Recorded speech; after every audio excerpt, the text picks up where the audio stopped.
சற்று முன் கிடைக்கப்பெற்ற மிக மிக முக்கியமான செய்தி ஒன்று வெளியாகி உள்ளது. மருத்துவமனையில் அனுமதிக்கப்பட்டுள்ளார் திமுகவின் மிக முக்கியமான மூத்த அமைச்சர் துரைமுருகன். திடீரென்று மருத்துவமனையில் அனுமதிக்கப்பட்டதற்கு காரணம் என்ன? அனுமதிக்கப்படுவதற்கு 1 மணி நேரத்திற்கு முன்பாக தான் அவரது கைவசம் இருந்த கனிம வளம் பறிக்கப்பட்டது.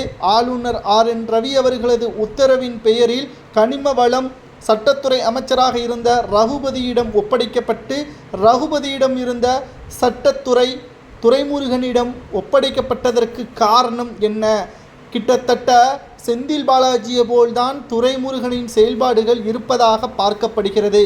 செந்தில் பாலாஜியாவது கைது செய்யும் பொழுதுதான் இதய நோய் பிரச்சனையின் காரணமாக மருத்துவமனையில் அனுமதிக்கப்பட்டார். ஆனால் செந்தில் பாலாஜியை விட ஒரு படி அதிகமாக துரைமுருகன் விசாரணை நடந்து கொண்டிருக்கும் பொழுதே மருத்துவமனையில் அனுமதிக்கப்பட்டிருக்கிறார். நிச்சயமாக திமுகவின் ஆலமரமாக செயல்படக்கூடிய துரைமுருகனின் நிலைமை என்ன? எதற்காக மருத்துவமனையில் அனுமதிக்கப்பட்டார்? திடீரென்று அமைச்சரவை மாற்றம் செய்யப்பட்டதற்கு காரணம் என்ன என்பதை இந்த வீடியோவில் நாம் முழுமையாக பார்க்க போகிறோம். வீடியோவை மட்டும் ஸ்கிப் பண்ணாமல் முழுமையாக பாருங்கள். திராவிட முன்னேற்றக் கழகத்தின் மூத்த அமைச்சர் துரைமுருகன் மீது பல்வேறு வழக்குகள், கனிம முறைகேடு, ஒட்டுமொத்தமாக அமலாக்கத்துறை அதிகாரிகள் இறுதிக்கட்ட விசாரணைக்கு வந்துவிட்டார்கள். இந்த நேரத்தில் அமைச்சர் துரைமுருகனிடம் சட்டத்துறை இருந்தால்தான் சட்டத்திட்டங்களின் அடிப்படையில் எந்த துறையிலிருந்து எவ்வாறு மாற்றியமைத்து தன்னை காப்பாற்றிக் கொள்ளலாம் என்பதற்காக ஸ்டாலினிடம் தெரிவித்து நேரடியாக இவரே அந்த பதவியை பெற்றுள்ளார். மேலும் இந்த துறை ரகுபதி அவர்களுக்கு சென்று இருக்கிறது. இதனால் ரகுபதிக்கும் பிரச்சனை வரக்கூடும். ஏனென்றால் இனி செய்யக்கூடிய தவறுகள் ரகுபதி அவர்கள் தலையில்தான் விடியும்.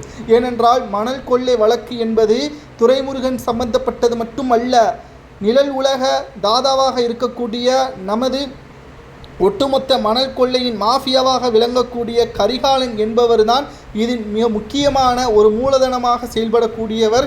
துரைமுருகனுக்கு கமிஷன் மட்டும்தான் செல்லும். ஆனால் எந்த இடத்திலிருந்து மணல் அள்ளப்படுகிறதோ அது அனைத்துமே கரிகாலனை சுற்றிதான் நகரும். இவர் இங்கிலாந்தில் இருக்கிறார். ஆனால் தமிழகத்தில் என்ன செய்ய வேண்டும், மணல் எங்கு எப்பொழுது கொடுக்க வேண்டும், யாரிடம் எவ்வளவு பைசா வாங்க வேண்டும், கிட்டத்தட்ட தமிழக அரசின் முத்திரையுடன் இவர் செயல்படுகிறார் என்றால் அதற்கு மிக முக்கியமான காரணம் திமுக ஆட்சிதான் என்று தற்பொழுது தகவல்களை அமலாக்கத்துறையினர் வெளியிட்டிருக்கிறார்கள்.